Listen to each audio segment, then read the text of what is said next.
It is. There's a lot of sleepless nights, a lot of, risk taken. But the thing that comes to mind is like childbirth. You forget about it. You think of the good stuff, right? You think of the great stuff, the outcomes, the people you've affected, the opportunities you've produced for people and for my own family. I mean, I don't kid anybody about the reason, and my executive team tell you the same thing. The reason we go to work every day is to take care of our families, period. I don't care where you work, who you work for, anywhere in this world. That's why we go to work. Welcome to the Waste No Day podcast, a podcast specifically for and about the home services industry as it relates to plumbing, heating, air conditioning, and electrical. More than a podcast, Waste No Day is a credo, a determination, a mindset. It is a never-ending discipline. It is a refuse to lose pursuit. It is a wake-up call every morning to waste no day. Now here's your hosts, Brian Burton and Nate Minnick.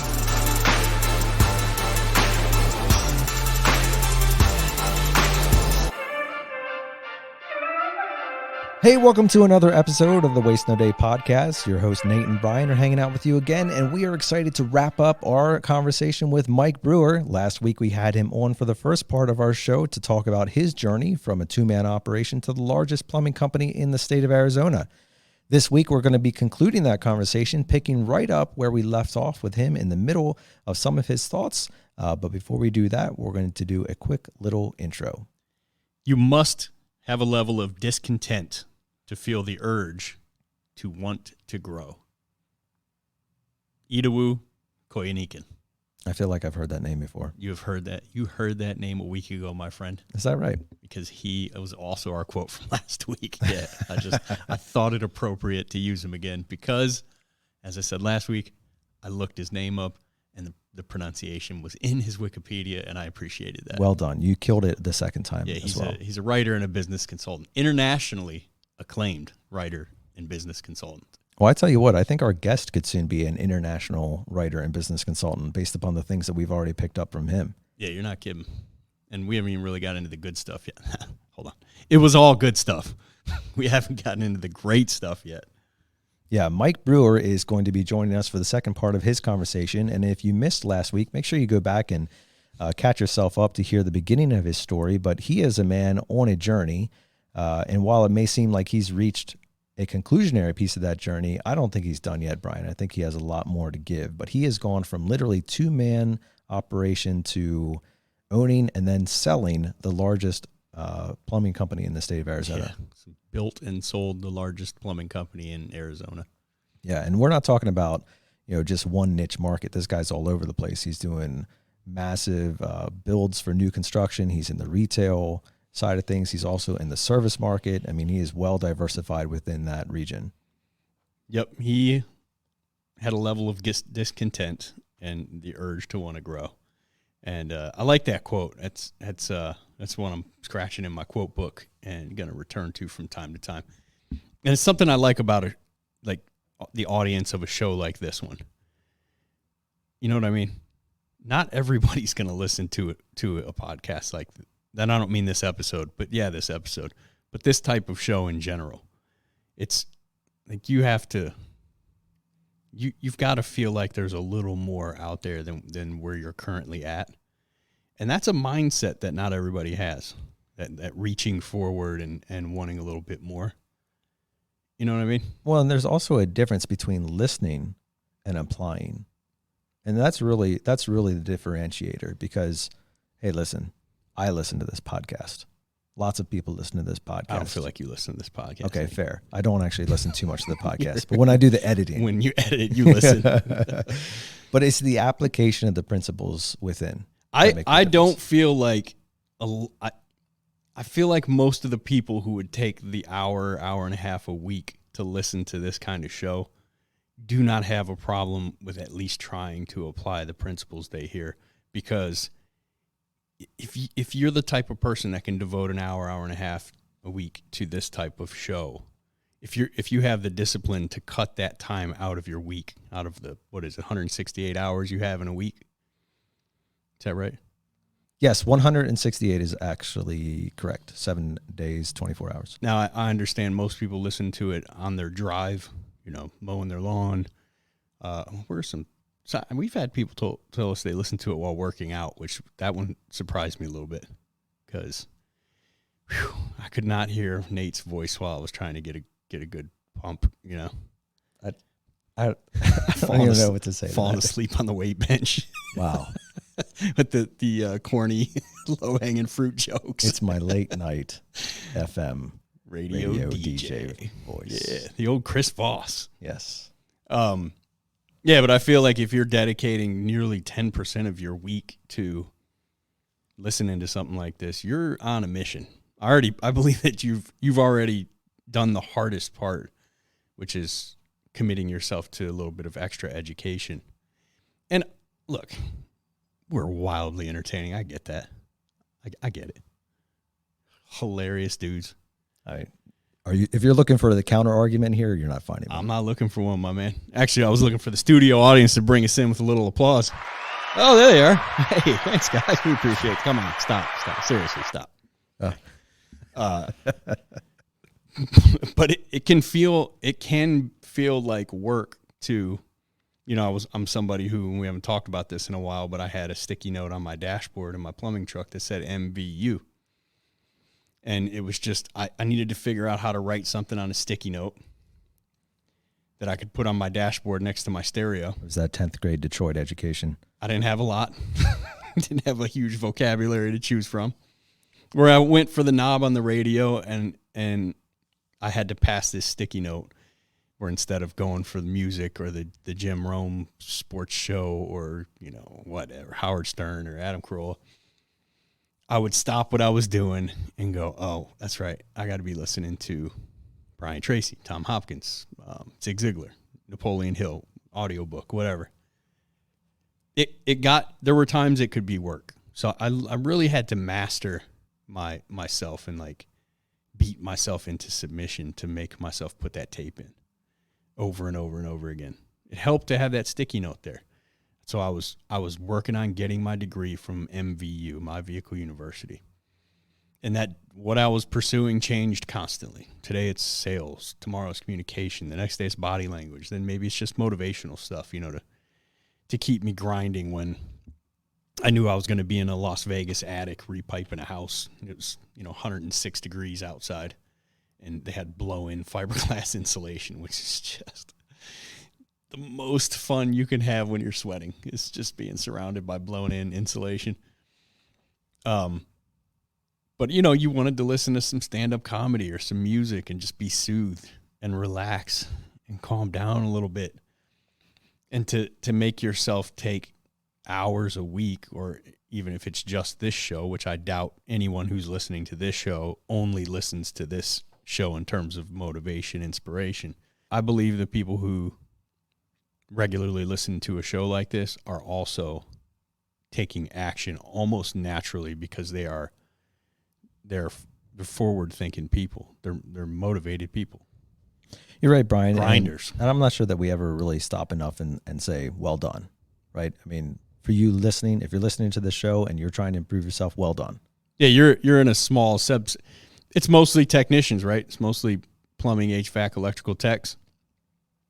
Do we think we're ever going to get a large percentage of plumbers, HVAC techs, and electricians to listen to this show? No. Absolutely not. That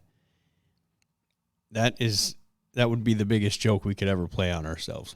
Because at every company I've ever been at, less than 10% of the people I worked with were like me. Not that I'm something grand to esteem to, but I wasn't there to sit in my truck for the rest of my life. I was there to figure out what my next step was and then learn the fastest way to get there. And that's what I'm doing now. That's all I was ever doing in my truck. And I always had a couple people at every company who were like that. And they would be listening to, actually, most of them are listening to this right now or whenever they're listening to it. Most of them will hear this. And the majority of the people at the company would never listen to something like this. They will only listen to music, and they have 15 excuses of why they have to listen to something there are things that make you smarter, right? stands to reason that there are things that make you dumber. Do you think there are a lot of things that just keep you neutral? Green and growing or brown and dying? Oof, yeah. I got a lot of good reasons to listen to things that are making me brown and dying. There's a lot of entertainment there. Really? You got legitimate reasons to, like, your life is going to be that long that you got all that extra time to waste. Come on, 168 hours. Oh, come on. I need to have a conversation with that guy. Well, one of those guys that is trying to improve is Mr. Mike Brewer, and we have a lot of his story left to go. So without further ado, we want to thank you for being a listener to this podcast, being somebody who has the motivation to continue pursuing excellence. And we want to put Mike Brewer in your passenger seat right now.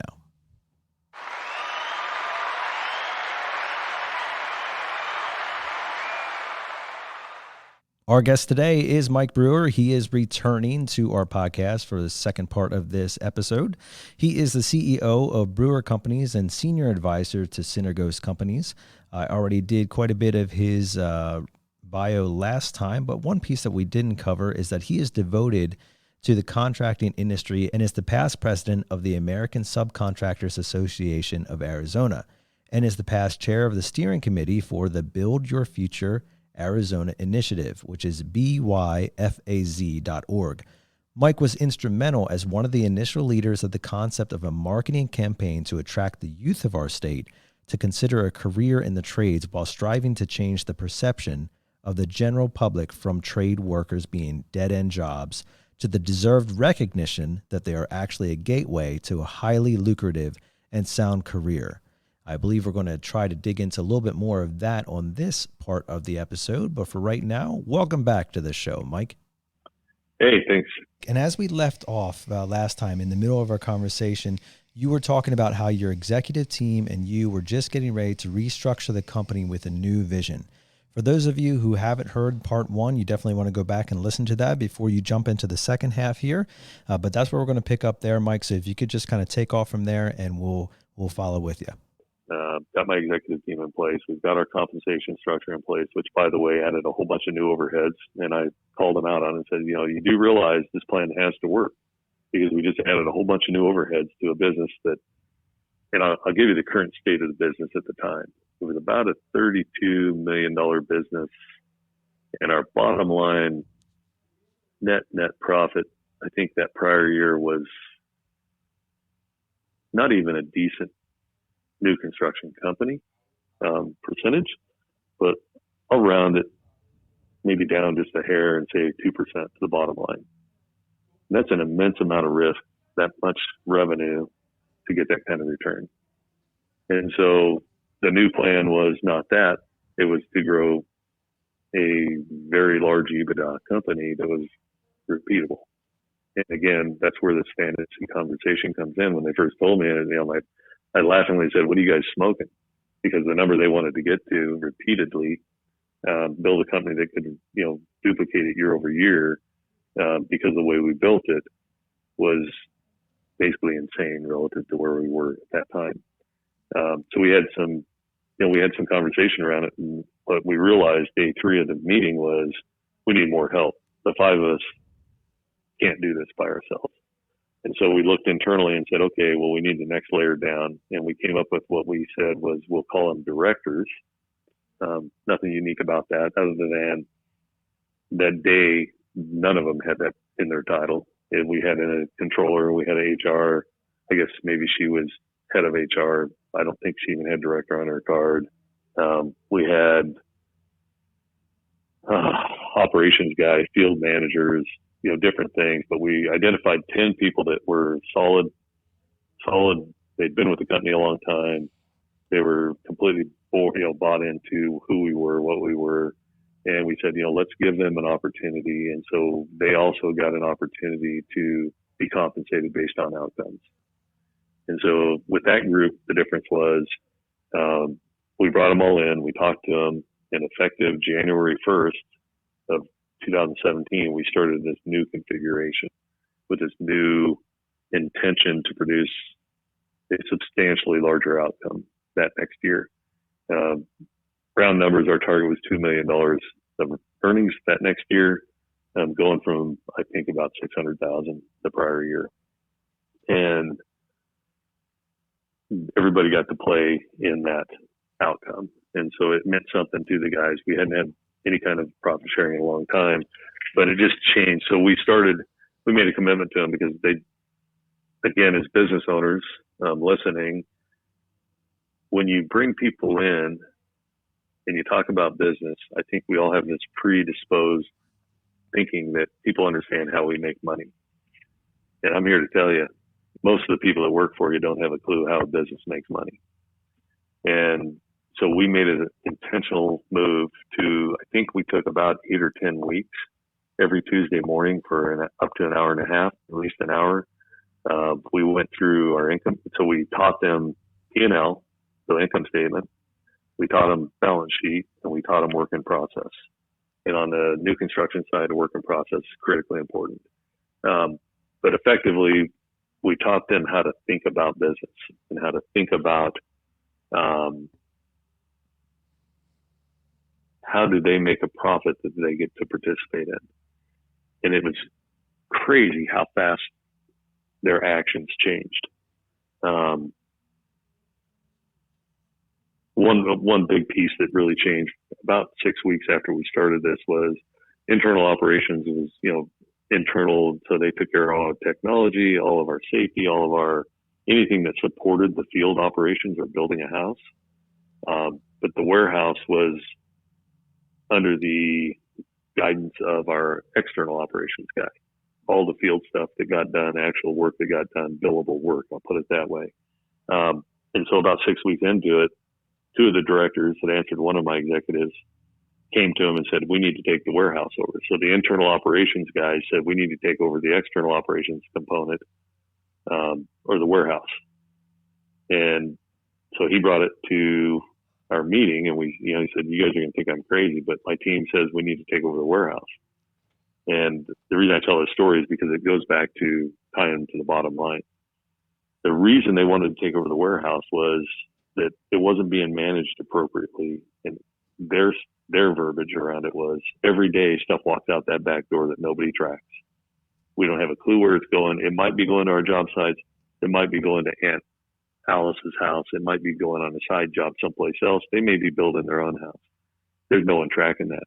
And those are our dollars walking out that back door. Well, that's a complete shift, because when it was Mike's money walking out the back door, nobody cared. But now all of a sudden, these guys have a very, very small skin in the game, so to speak, given to them. And it all of a sudden became a very important factor on what walked out the back door and what didn't, and how it was tracked. So, I mean, that's just an example of when you tie people to the bottom line, you educate them on how a company makes money and how they make a profit that they get to participate in, you get a completely different type of buy-in. Just completely different. So moving ahead, 2017, we started off, everybody knew what their opportunity was that year. I'll say 15 people at the top were tied to the bottom line. We started diving into the business, the big business, trying to fix pieces of the business. And there were a lot of broken parts. Fast forward, I think I mentioned already, we expected to do $2 million bottom line that year. We had ups and downs. There was a lot of cost in fixing things. So through July of 2017, we had net to the bottom line, I think it was $7,000 to the plus side. So we weren't losing money anymore. I happened to be going on vacation, and I picked up a book on my bookshelf. So I'm a part of the Entrepreneurs Organization as well, and have been for a long, long time. One of the events I went to, they gave out a book that I brought promptly back to my office and put on my bookshelf, along with a whole bunch of other books I've never read. This one happened to be the EOS book. And so I was going on vacation. Would that be Traction, or what the heck is EOS? No, it was Traction. And so I took that with me over the weekend or whatever for the week, went on vacation and read it. And I didn't quite laugh all the way through it, but it was darn close to it. And I got excited. What I got excited about was, man, we're doing a whole bunch of this stuff already. There's some nuances that we definitely weren't. But what I was excited about was 2 things. One was culture, that, EOS puts a culture in place that is agreed upon by all. Ultimately, doesn't happen overnight, but it at least gives you a roadmap. And, as a small business, when I was a guy out in the field running people and doing work, everybody knew what I stood for. We're easily at that point in time 350 employees, and I literally had people walk by me in the hall that they probably knew who I was, but I had no idea who they were or what they did. Just never thought I'd have a business like that, but just the nature of the business had us be in that. So how in the heck could they know what I stood for in our culture if they didn't even, I didn't know who they were? Oh, yeah. That's a great point. So that was the number one thing with EOS for me, was the culture piece, an opportunity to fix that. All boats rowing in the same direction, as they would say. Yep. The second one was accountability that's built into the system. So anyway, I came back, read the book, came back, bought 4 other copies, walked into each of my executive offices, said, hey, here's a book, read it. I gave them 2 weeks to read it, I think. And we're going to get together and have a conversation about it. So they weren't amused by it, to say the least, but they committed. Yep, I'll read it, get back to you. So I'm sure they had their own conversations about it. But anyway, we sat down a couple of weeks later and said, what'd you guys think? And it's like, well, we already got our new structure, we're doing good stuff. We're starting to make a profit. I don't know why we would need to do something like this. I said, well, and I told them, the accountability piece and the culture piece. And they said, yeah, okay, well, I get that a little bit, but we're just kind of starting out in our own thing, and so this distraction, if you will. I said, well, here's the thing. I already got it booked. We're going to go do our 90-minute. And for those that have done EOS or considered it, you start with a 90-minute conversation with what they call an implementer. So I went and met an implementer here in Phoenix. I said, look, here's what we're going to do. We're going to go spend an hour and a half with them, and then we're going to go to lunch for an hour and a half afterwards. And at the end of those 3 hours, we're either going to be thumbs up, we're doing EOS, or thumbs down, and we'll just keep doing what we're doing. Of course, as the business owner, and the obvious things that I see and how awesome this would be didn't translate to my team so much. We went and did the hour and a half. They asked, all the questions they had. We got done and we went over and had lunch. And as we sat around, and everybody ordered lunch, and so I turned to my CFO, who happened to be on my immediate right. First strategic misstep.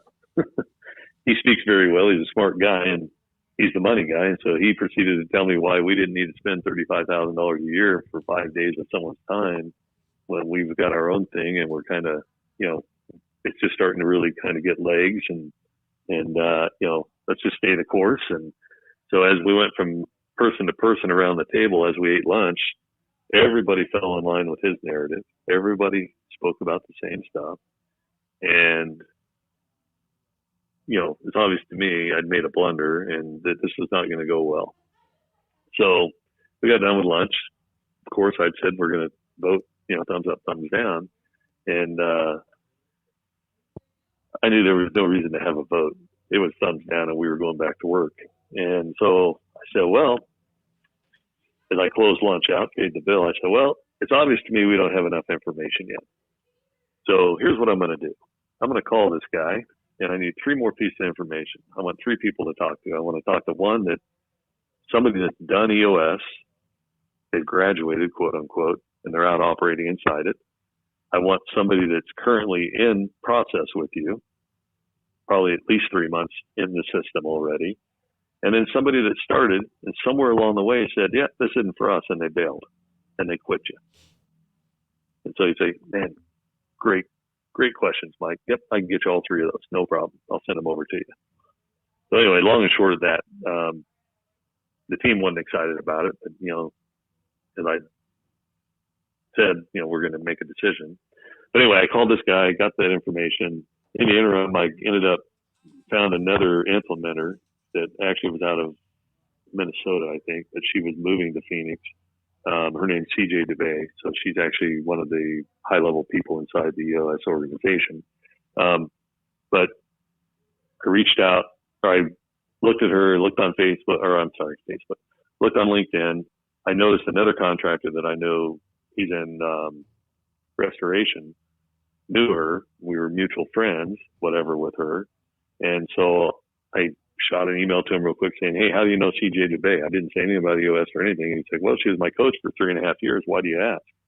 So his office happens to be about a mile from mine. So I ran over and spent the afternoon with him. And he gave me her personal contact info and said, she's awesome. I'd highly recommend you do something with her. I called her, and she just so happened was coming into town that week and had time for a 20-minute meeting on Friday morning. So I went and had a cup of coffee with her, walked back in my office that day, grabbed my whole exec team, said, hey, I need you for 5 minutes. We all walked in a room. I said, hey, whatever date it was, I think it was in September, but I said, so September 10th, clear your calendars. We got a meeting. We're doing EOS. And they all looked at me like, wait a minute, I thought we were going to have a say in this. It's like, no, we're doing this. And I've got it's not with the implementer that we met. It's with somebody completely new. It's going to be awesome. So that was in 2017, to a person. And one of the people is not on the executive team anymore, but he would even, if you asked him, to a person, if you asked him, what's the best decision you guys have made or Mike's made in the history of his company, they would categorically, independently of one another say, the day that he came in and said, we're doing EOS, and he didn't care what we thought about it. It fundamentally, I mean, that little pause right there, that was a quick little sweep of emotion over me.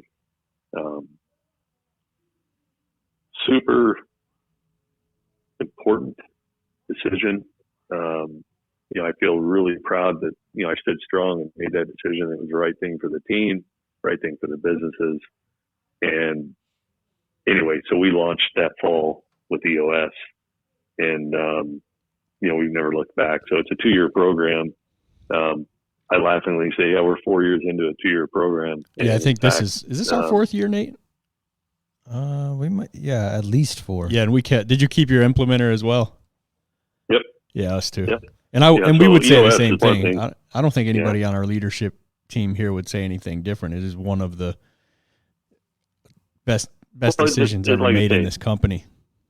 Yeah, it gives you structure to orient around. And if anyone wants to know more about what we're talking about, episode 58 of the Waste No Day podcast is the worldwide ambassador for EOS Worldwide, Mike Payton.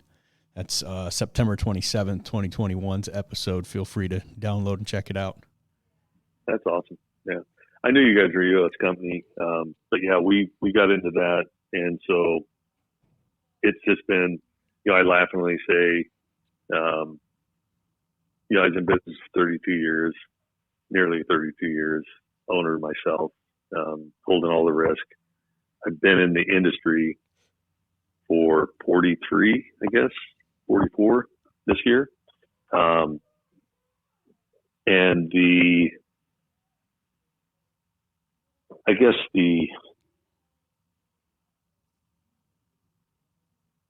amount of time that it took to produce. So let's just go back to not being in the industry, but just being an owner for that long. We're ultimately going to, for the audience, we're getting to a point. I actually did a transaction last November. It was 11 months long in the making, but there's no way to be categorical about proving it. But what I say publicly is probably 80% of what was produced in that transaction was produced in the last 5 years. It didn't need to take that long. Although I say it that way, but it really did, because you only know what you know. Yeah. You can only move with what you know and what you're educated on. And so, but I truly believe putting our team, when our team came to me and said, hey, we need to reconfigure. And when we did that, we aligned people with the outcomes. So effectively a profit share in place that really was meaningful to them, and then put them inside a system that they could all depend on one another, because again, the accountability is there. You can't hide. Everybody has to perform. It was like magic in a bottle. What we ended up producing, again, we went from a $32 million company in 2016 to the last year I owned it, I think we did $78 million.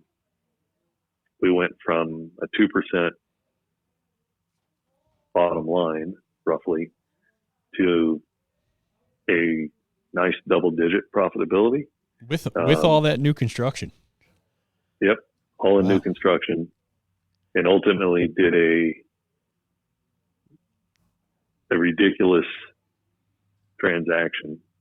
It was strategic. It wasn't a PE deal, but effectively jumping all the way forward. So the team, there's a lot of stories in there. And Nate so actually just emailed me that he knows I've tried to get the number out of you, and now he'd like a shot. Go ahead, Nate. Jump in there, buddy. Yeah.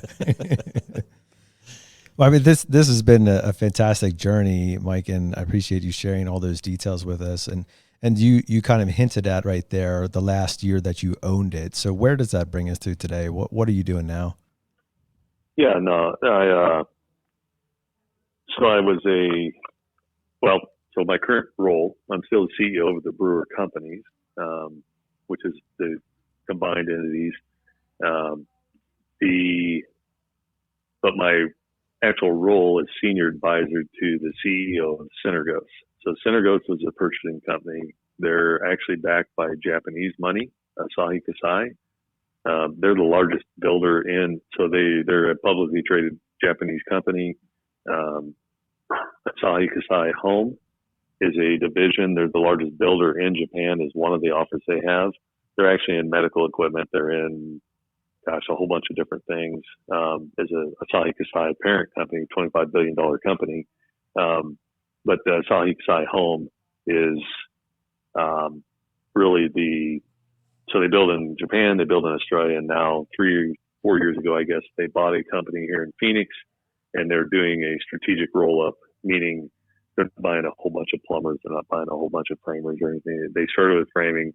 They're effectively putting an offer together that has us kind of control the startup of a house from layout all the way to maybe sheetrock, paint, even possibly. I don't know where this will stop, but effectively have control of that, all the trades it takes to build the house out to that point. Because the biggest cost, one of the biggest costs to the subcontractors and the builders, or ultimately to the buyer, is the breakdowns. Home builders are that in name only. They're actually sales organizations, and they're really good at what they do, but they sold something and now they have to deliver it. So hence they become home builders. And the home builders, the way home building is done, again, lack of technology, it's still old school. We're building homes the way we did 50, 100 years ago, with a guy out there trying to call all the subs and say, hey, it's going to be ready for you on this date. And that's fine if you're doing one house. You might even be really good and be able to do it on 10 houses. But when you got a subdivision of 35 to 50 houses under various parts or different phases of construction, it's humanly impossible to be successful. And we think as Synergos that we can control that. We know because we are the plumber, we are the framer, we are the concrete guy, we are the HVAC guy. And so internally we're managing all that schedule. And so we can be way more efficient, cut the carry cost out of the house, become just a completely different model than traditionally how a house is built. And so ultimately I'm a senior advisor to the CEO. They are not plumbers. They don't know anything about plumbing. So I'm still engaged there. My team actually manages the day-to-day of the companies still. Everyone's on board. And I don't think we lost anybody in the transaction, actually, or transition, because taking place by the transaction. It did, I guess, things to be proud of. I actually have a whole presentation called What Did I Learn? That unfortunately, because I'm a storyteller, we never really got to that specifically.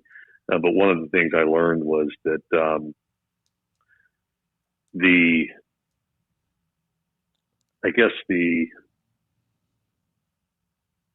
being part of something bigger, we were a legacy business. I grew my business. I was not for sale.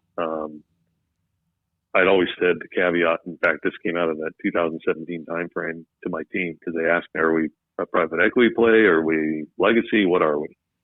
And at the time, we effectively weren't profitable. I said, well, first off, we just got to get profitable. There's no sense having a conversation. So then we got profitable. I said, okay, we're a legacy business.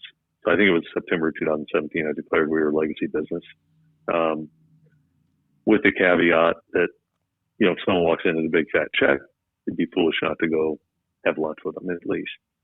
And So my CFO, who was sitting, we were again out of town on what we called a summit, not a retreat. I no sooner got done talking, he said, "Well, what is it, Mike? You just said 3 things." And I sat back and thought about it for a minute. It's like, what do you mean? I said 3 things. I said, okay, I think I get it. So private equity, you go down that path. In the construction world, I absolutely agree it's different on the service side. But in the construction world, we're going to do everything we can to throw every dollar we can to the bottom line. And then, so we're going to do that. And then we're going to argue it's worth a 6, and they're going to argue it's worth a 3, and we're going to land somewhere in the middle, maybe. So that's not investing in the future. We're not investing in people. We're not investing in software. We're not investing in process. We're just trying to run a lean machine, throw every dollar we can to the bottom line to get a multiple of that dollar. Legacy company, on the other hand, is just the opposite of that. It's building a school. It's building software. It's building process and people. It's a long-term play. And we're a legacy business. And because my sons are in it, and they're going to be here 30 years from now. And so what do we have to leave them, and what are they going to run as they grow? So let's do this. The big fat check scenario comes into play is fundamentally different than the private equity play. Because someone knocking on the door when you're a legacy business, the only reason they're knocking on the door is because you got something they really want to own. You've done something extraordinary. And so now the conversation's different. Now the conversation is, you got one chance. Don't embarrass yourself. I'm willing to come have lunch with you, but I'm a legacy business. I'm not for sale. So if you're serious about it, show up serious. And now then, we're not arguing about a 6 or a 3. It's you go a direction that I don't like. It's like, get the hell out of my office. I was that dumb and happy before you knocked on my door. So it's a different posture. If you build a company to be a legacy business, it puts the shoe on the other foot, so to speak, when you do end up in a negotiation. So I went and had lunch with these folks February a year ago. Considered doing it. I did go get professional help. I hired one of the best, or not the best, Margaret Whelan, with her own company on the East Coast, an investment banker in the industry. So we did our homework. We made sure we grounded that this is the best offer we got, and it was substantially better than anybody else private equity was willing to make and do. I appreciate you guys prying a little bit and taking another shot at it. My own kids don't know what the number is, or was. Shucks. I don't feel like Brian just texted all of them. I don't feel like Nate took a very hard shot at all, to be honest. No, get him at headlock here, see if we can get him to take a better shot. But just to circle back on that, it was, let's put it this way. We all have the same concern our entire life. And the fundamental concern is money. Gas costs what it can cost. Housing costs what it costs. Medical care costs what it costs. And nobody cares if you can't afford it. Milk doesn't get cheaper because you don't work anymore. So when you think about it that way,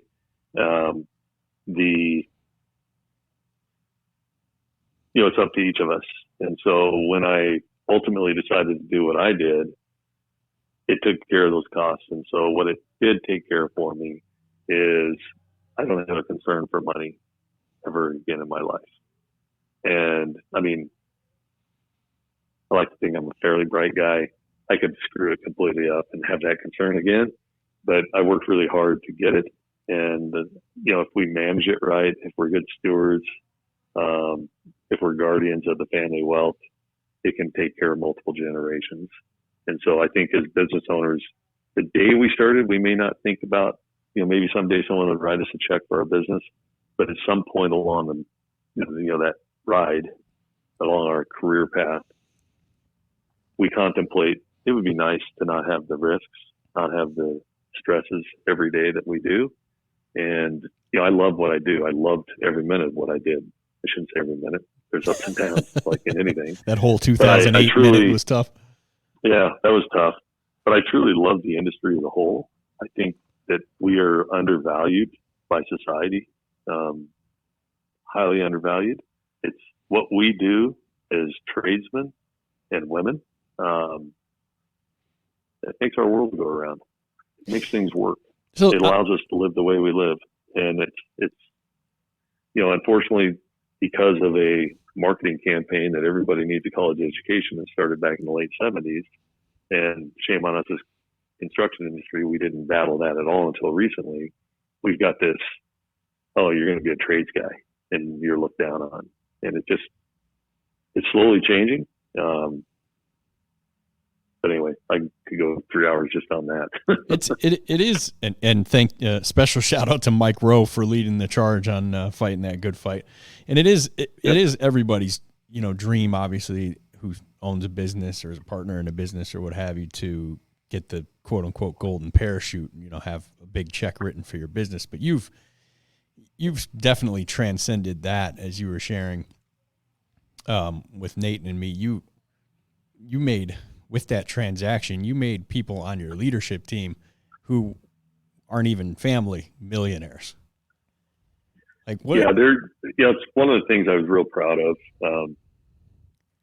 It's quite the accomplishment. Right. That's another level of success when, I had actually heard, the first person I heard say that was Leland Smith from Service Champions. Said, I don't remember the number on the To The Point podcast. He said he made a half dozen millionaires with this one transaction of his team. And that, I'm a guy who's about, the next generation, sure. But, I had troubled childhood and just grew up in some crappy circumstances. And the plumbing trade, I'm a plumber by trade, is what, in terms of a living, pulled me out of that and gave me an opportunity to do something much bigger. And, seeing what I get to see and doing what I get to do, and being on a podcast with Nate here and going out to dinner with yourself and your wife a few weeks ago and that kind of thing, I feel like all of that was afforded to me by the plumbing trade. So it's a big deal for me to run into someone at a supermarket and they, talk about how, we gave them a shot that changed the financial future of their entire family. And we're talking, we're not talking millions of dollars. What does it feel like I can't imagine the gratitude heaped on you by the people that got to come along with you. What does that feel like?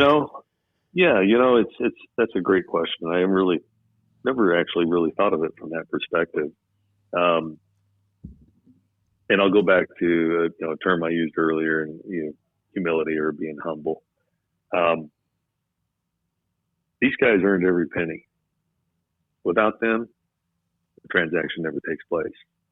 So it wasn't a gift; it was an agreement that said, "Hey, we're all in this together." I'll go all the way back to the fall of 2016 when we decided that, hey, this is what we're going to do, and it was about a legacy. It wasn't about a transaction, but you're right. There's 5 other gentlemen, so there's 6 of us total. They didn't. I'll back up. On the commercial business, there was some ownership in that piece. Everything else was owned by me. So there was various degrees, but I'm not going to throw numbers out there, but there was, there's darn it, let's put it this way, between $1 and $4 million, depending on what their situation was and whether they had any ownership at all or not. 5 other gentlemen got to join the ranks of the 7-figure club, and super proud of that. Super proud for, having the faith in me. In fact, as we did the transaction and went through it, and I, shared that, hey guys, so here's how this is going to go, how it's going to get, because they wired direct. They didn't come through me to these individuals. It came out that it was all a verbal agreement. We never had anything in writing. And I guess to me, so someone said something one time, and I've never even thought of it the way they brought it up. And it's like, well, their thing was, you mean you're actually going to do, like, you're going to give them that kind of money? And you don't have anything written down that says you have to? And it was almost offensive, because it was like, one of our core values is do what you say you're going to do. That goes all the way back to my grandfather when I was 5, 6, 7 years old. and he talked about, he's just a good, hardworking man. And it's like, Brewer's our name, and you don't ever let your name down. And so I don't care if you have something written down or a contract signed or not. If you shake on something or you say you're going to do something, you do it. So that's deeply, deeply part of who we are in our DNA. And so when we got to describe our core values or declare them for the business and for the world to, kind of hold us accountable to, that's right dead center of all of it. And so, it was hugely pleasure. I mean, immense pleasure out of being able to be a part of building a business that affords the opportunity to these gentlemen that, for all the hard work they did, they got to participate, and, it changed their families' lives. And, they got big plans. And when you do the math with the, what do you need the day you retire? That helped them get there, very close to it, a whole bunch of them. And, so, it's a great world we live in. It's a great industry we all operate in. There's opportunities everywhere you look. I'm not a big guy that encourages people to leave companies to start their own, but you're the only one holding yourself back. If you're young and aggressive and willing to take some risk and really good at what you do, it doesn't cost $300,000 to be in business. You could save up a little bit of money and start your own business. Again, I'm not trying to ask anybody to leave who they work for today. But if you create an environment culturally and create opportunities inside your business that have those same people that are aggressive and smart and really good at what they do, not have to take that risk and want to be a part of it. Again, I go back to just the magic and, the mix, and incredible things can come from that. And absolutely have. I mean, obviously the executive team there received, substantial compensation and benefit, but along the way, you grew the company from 2 people to how many? I think currently we're right about 400 round numbers. 400. So, I mean, all 398 of those people, and of course there's been turnover, so even more than that, but they have all benefited through the growth, the success, the determination of the business. And that's the beautiful thing. Like you were saying there, if you create a company that has so many opportunities within it, people who have the same entrepreneurial spirit that would cause them to go out on their own can see the ladder within the structure, and it is easier. There's less risk, and yet you can still gain all that momentum behind it. Yeah, no, I absolutely agree with that. I think that, but no, it is. It's pleasurable. I know we're going to talk about some other things and the opportunities we afforded. One of the ways we were able to grow the 400 people was, there's only so many people doing what we do in the Valley here. And so for me to grow my company, we either had to, take people from competitors. So, a net neutral move. Like if I win, someone loses when it comes to headcount. And there's more work than any of us could do. 6 years ago, I started beating the drum, I guess, for workforce development for the trades. And then a big part of that, we started a school in the fall of 2018. And we were able to, in a 9-month time frame, you come in the door at $14 an hour and you exit out the other side with earnings between $60,000 and $80,000 a year with no debt. Wow. And that's new on the new construction side. 100% new construction. Okay. Guys that come in and, it's expensive to do, but the return is ridiculous. Again, that's a whole another conversation, how to think about a return on it. But I'll just share. So the last full year I owned my company, so it's backed up to 2021. I think we did $72 million that year. 23.6% of the revenue that we produced that year was produced by people that didn't know plumbing 3 years before that, 2 years before that. Some of them that year. I mean, we have ongoing, we typically run a couple of classes a year, producing 20 to 30 plumbers. And they don't know anything. They know how to use, obviously they used their plumbing growing up, but that's all they know about plumbing. They don't come in with any background. They've never built anything in their life that had anything to do with plumbing. And so these are 20, 22-year-old guys, 25-year-old guys, 18-year-old kids that in 9 months' time that they have completely changed that tree of their family and the opportunity that exists in front of them. Because, and I used 18, I threw the 18-year-old in last because our real target is 20 to 28-year-olds. Anybody can apply and we'll take different pages. But someone asked me, well, why not an 18-year-old? Like, because probably just came out of school. And although we have had some come through and be successful, we don't target that necessarily. If they interview well, we'll put them in. But we want that 20-year-old, 22-year-old that's jumped around from job to job, that hadn't thought about a career, that, he's worked here and then he's worked there and he's done sandwiches and pizzas and shoes or whatever they've done. But when they land in our room the first week, I'll go in on the Wednesday of that first week onboarding, and I'll spend lunchtime with them for an hour and a half roughly. And basically, so the first thing I tell them is, hey guys, so congratulations on the best decision you ever made in your life. And what I mean by that is you joined our program, you got in, and you're sitting here today. And what that means for you is that, actually I back up. I just basically say, hey, so if you're here for a job, it's a great time to get up and leave right now. Of course, no one's ever done that, but what it really opens up the opportunity is to talk about. So I said, because we're not here for jobs, we're here to teach careers. And every one of you have been chosen. We have the first class, we had a tough time putting 20 people in. Now when we run ads for the class, we have a minimum of 100. Typically it's between 120 and 150 applicants. So we've gotten better and better. We've got a better crowd to pick from, first off. But even our curriculum's gotten better. And so just way more effective. But we want them to know and understand. And the first 3 weeks is nothing but internal classwork stuff. And most of that is not about plumbing. Most of it's about culture. It's about what they're getting involved with. It's about the company that they're working for. And really we're building a team.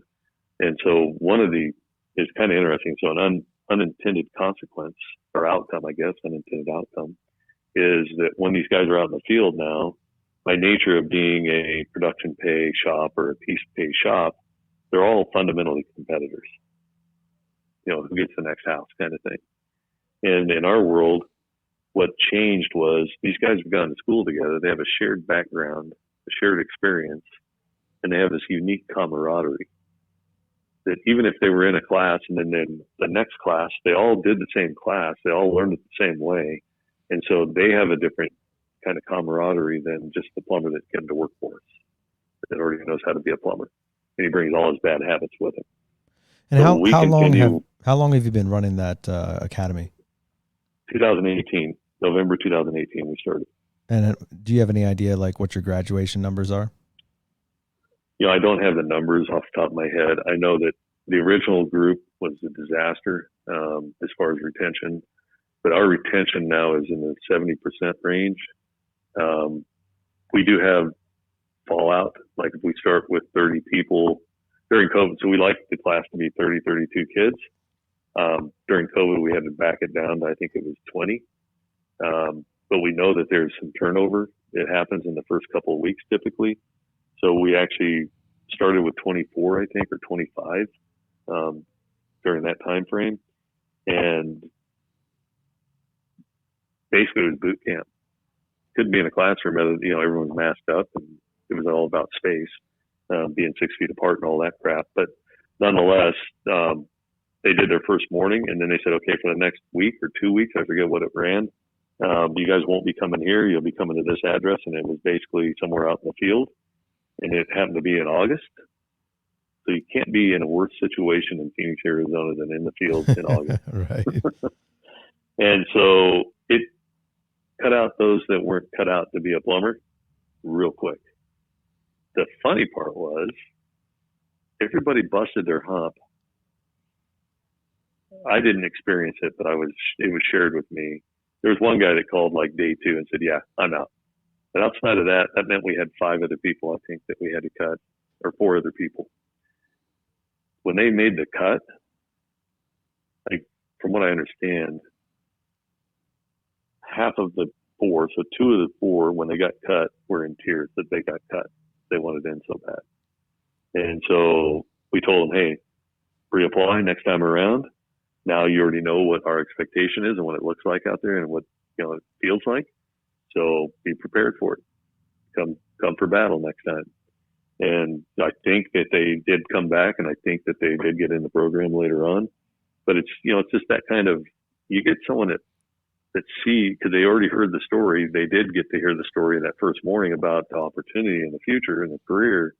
And the beauty of it is now is that I'm pretty sure they're using it, but they bring in some of the prior students.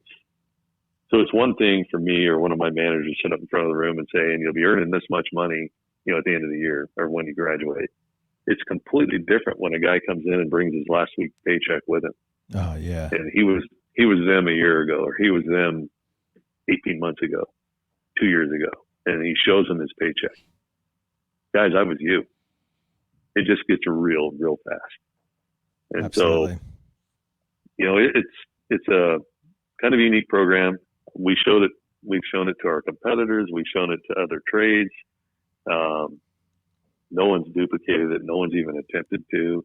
It just, boggles my mind. Again, it's kind of the thinking, unfortunately, in the trades. It's one of the reasons people don't pick up technology is they just want to do what they did yesterday, tomorrow, and hope for a different outcome. And we all know that's just the definition of insanity. So, our bid over time, it's continued to grow.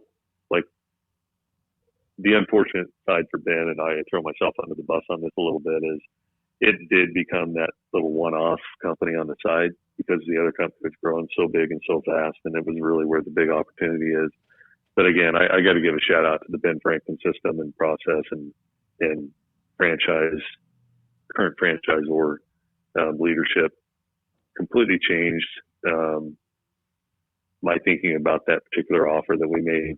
In fact, here was the interesting part. As I went through the transaction, I expected to spin that out, and my boys would go run that, and we'd grow that as a service company. And so I was quite amazed when I brought that up to the buyer, and basically he said, "Oh no, we want everything." But I didn't think he was even thinking about that.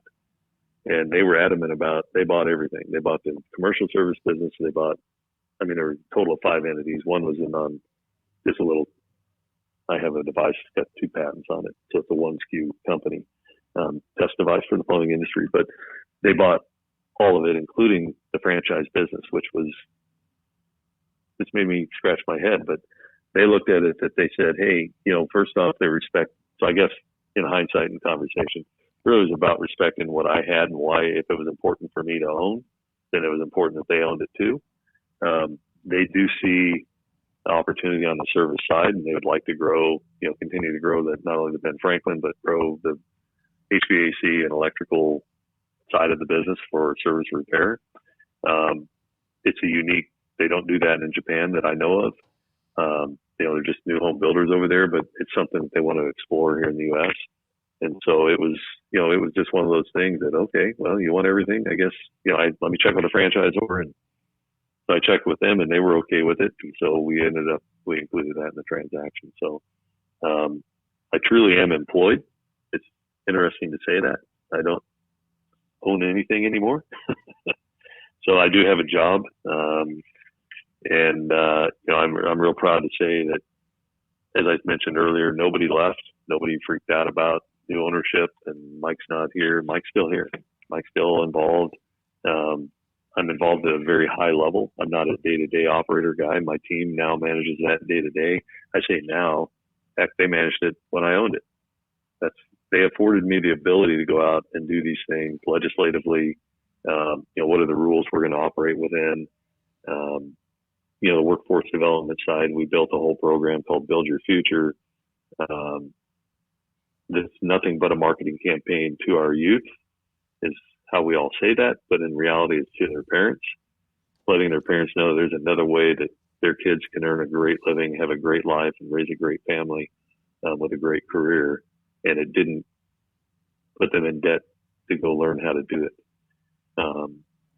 College isn't for everybody. I'm an education supporter in many different ways, but what is important to me is, where do you get educated? Hey, if you're going to work on my eyes, you're going to work on my teeth, you're going to work on my brain, God love you. Go to college for 12 years. Be the best. I want you to be the best if I'm going to put my life in your hands. But there's a whole bunch of other ways to make a living and have a career and not go to college and go into debt doing it and come out and, get paid the way you get paid. And so this program, if you want to go look at it, it's byfaz.org. And it's self-explanatory. I know there's other states doing very similar things. I got involved down at the Senate here and locally, and then that ultimately got involved with one of our organizations here in town that helped put it together and brought us all together. So the commercial side, the residential side, everybody came together, put some money in a bucket, said let's put a marketing campaign together to go attract the youth into the trades, and it's been very successful. So just another thing I'm proud to be a part of. Sat as the chair, the original steering committee chair, and it's just one of those near and dear things. Like I say, over the last 6 years, kind of came from somebody needs to do something about this, and nobody was doing anything about it. Mike Brewer was the only one that was being public about it. When I first started out, it's like, oh, have you talked to, and there was probably 20 other people like me that were thinking something needed to happen.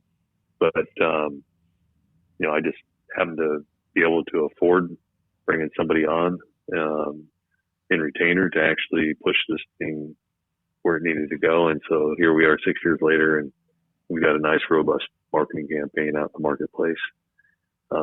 So super proud of that. It's one of my accomplishments as well. But anyhow, I don't know if there's anything specific you guys question-wise have that you'd like to address, or we're going to go real long here. I'm pretty long-winded and a storyteller, so hopefully I didn't bore anybody completely to sleep.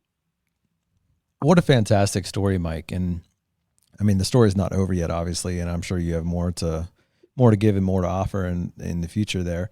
But like the trajectory just is amazing, right? I mean, you think back all those years, and even you had some emotional moments and thoughts while you were just relaying the story to us, but all the challenges, all the ups and downs, all the, I'm not sure we're going to make it type years and things like that got you to where you are today. I mean, can you believe the journey?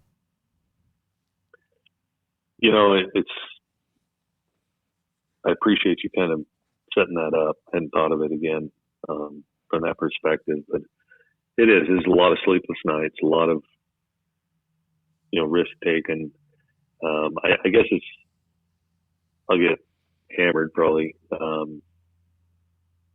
the thing that comes to mind is like childbirth. You forget about it. You think of the good stuff, right? You think of the great stuff, the outcomes, the people you've affected, the opportunities you've produced for people and for my own family. I mean, I don't kid anybody about the reason, and my executive team tell you the same thing. The reason we go to work every day is to take care of our families, period. I don't care where you work, who you work for, anywhere in this world. That's why we go to work, is to be able to take care of our families. And so if you can do it, you're successful with it, there's deep, deep satisfaction in that for sure. Absolutely. And the privilege of being able to see that continually played out in front of you, even as you're not an owner anymore, but it's not like you walked away and threw a match on the pile and just kind of said like, hey, it's not me anymore, whatever. You're still involved, you still see it, and you still get to see the satisfaction of more people entering the trades and the company growing and success happening, which is which is really cool. And kind of focusing back on the retrospective look there, you know, for people, we asked this, we had an episode like this similar just last week, actually. As you think back upon all the decisions that got you to where you are today, you know, the big payout, the huge win, the windfall, all that stuff. As you think about all the ups and downs and the hard times and everything that came with it, what were the decisions that Mike made that made the difference? Wow. Man, I'll go kind of philosophical, I guess, here. It's just, you know, and maybe it's a mentality, and where I was going to go is just never give up, perseverance, you know, having the will to work through the challenges. Yeah, I laugh internally here. It just struck me. It's like, yeah, they call that a stupid contractor who doesn't know how to quit. But there's something to be said for, you know, being persistent, being consistent, being open with at least the closest on your team. We all have to make the decision on how deep we want to be with our numbers and how transparent we want to be. But, you know, we tend to be afraid of that. I know I was for years, and, you know, not sharing that. And what I found was that was all in my own head, and that people want to work for a profitable company. They want to know that they don't have to worry about it being in business next week or not. And, you know, some transparency to some degree is appropriate. It's just my philosophy about it. You know, it doesn't mean I post my numbers at the end of the month on a billboard someplace. But there's, again, I go back to, you know, how do you keep good people? You make them involved. You mean, you know, it's meaningful to them. It's not just a job. You know, it's something they're a part of. And if you can create that special environment, I don't want to say you can do anything, because that sounds almost fantasy with my definition of fantasy, but you can do things that you never would imagine you could have done when you first started your business. And well, as we bring things in for a landing here, Mike, you know, what's next for you, right? I mean, I'm guessing you're not done. You know, most people who have the entrepreneurial spirit, the business owner mentality, you know, they don't retire. They never retire. They just transition, right? So what are you looking towards? Yeah, you know, that's a great question. I appreciate you asking. So December 1st of last year, I had 6 kids. 3 of them were married. As of, I guess, probably 4 weeks ago now, I have 3 grandchildren. So nice. I'm going to be a grandpa. Nice. I am a grandpa. And, you know, if it hasn't come across strong, it's family is what's important to me. Yeah. And so, you know, it's a matter of being that grandfather and being able to do that. That's number one, or one of the top 5, I guess. Yeah, you're right. I'm not done. So I'm still employed. It's different than it was when I was the owner, for sure. You know, I've got some means now to make some other investments. You know, I talked about numerous times, or alluded to, technology in the trades, technology in the home relating to the trades, and, you know, how does that look and feel? And no, I'm not going to think I can compete with Nest and do something with a thermostat. That's not what I'm talking about. It's, you know, how do we build homes? How do we interact? You know, if you move in, and how do you track what you do to your home once you move in? And so there's different things. I'm involved in a couple of different startups there, and super excited about where those are going to go in the future. Beyond that, you know, I've got a bunch of fairly young kids that work for me, or worked for me, and they're still working at the company. And, you know, it's one of the things that, because obviously they were affected by this, it was a huge burden for me, because again, you know, one of my core values is do what you say you're going to do. And I said we were a legacy business, so how do I even consider a transaction? And I was really struggling with that. And one of my forum mates in forum made the comment, or asked me a question. Basically, he said, "Hey, let me ask you a simple question, Mike. Can you tell me the difference between a legacy business and legacy money? And in that moment, it just struck me. It's like, wow, what a great question. And so I said, in the 15 seconds I got to think about it here, I might be able to come up with something better. Give me 24 hours. But the first thing that hits me is one's got a heck of a lot more risk than the other does. And, money in the bank versus a couple hundred trucks running around town that, darn well they're not supposed to be texting, but it happens. Right. And the risk that goes with running over a family is at opposite ends of the spectrum. And so I just turned 62 last month. Based on what the economy's doing right now and where the world's at, I'm feeling pretty darn good about the situation I find myself in and the timing of the event that, took place. And so, I don't know what the future holds. I've got a long future ahead of me, short of somebody, a car accident or some unforeseen health thing. I do a good job of taking care of my health. See the doctor a couple times a year, make sure, I do my blood work and everything's good. But outside of that, I mean, I alluded to my kids to start this piece. It's like I told them, there's a story around when I did share it with them and their response to it, but it was completely the unselfishness in them. All it would have taken was one of them to say, what the heck, Dad, I thought we were going to have a legacy company and get to run this someday. And they didn't. They said, well, shoot, Dad, you've been doing this for over 40 years for an opportunity like this. It just makes sense. And they, as I shared, they don't know what the number is today yet. And so with that, I just couldn't be more proud of the young men that they've become. And that, setting aside, it wasn't about them, it was about me. And so with that, of course, I said, hey, what this affords us is the opportunity that, hey, you guys want to start a business? Knock yourself out. Go put a business plan together. Present it. I'll probably shoot arrows in it and tell you where there's fantasies and not. And you guys can go reset and come pitch again. And, if we think that it's actually doable, you guys write a check to get started. I can help with that. But you got to have skin in the game if you're going to start a business. Otherwise, it's not your money and you won't care. So there's those kinds of opportunities that I see in our future at some place, some point, I would imagine. But I'm also a believer that not everybody's an entrepreneur. And, if you push somebody to do something, it may not be the best move for them or for an investor. So, time's on our side. We'll see where this goes. But we've been blessed. And, we just want to make sure that we take care of what we've been blessed with and how can we help, other parts of the world with what we've been blessed with. We'll be a big part of that as well. Well, we've been blessed to have you on this podcast, Mike, and sharing all these stories. And perhaps our listeners are hearing this and they're like, man, this sounds like something I'd be interested in. Are you open to having people reach out to you or, like even for consulting or just like wanting to ask you some questions, that type of thing? Absolutely. No, it goes all the way back to what I call my ambition. Not about being ambitious, but my ambition was first there's a financial component to it. So my financial ambitions, check that box, we're good.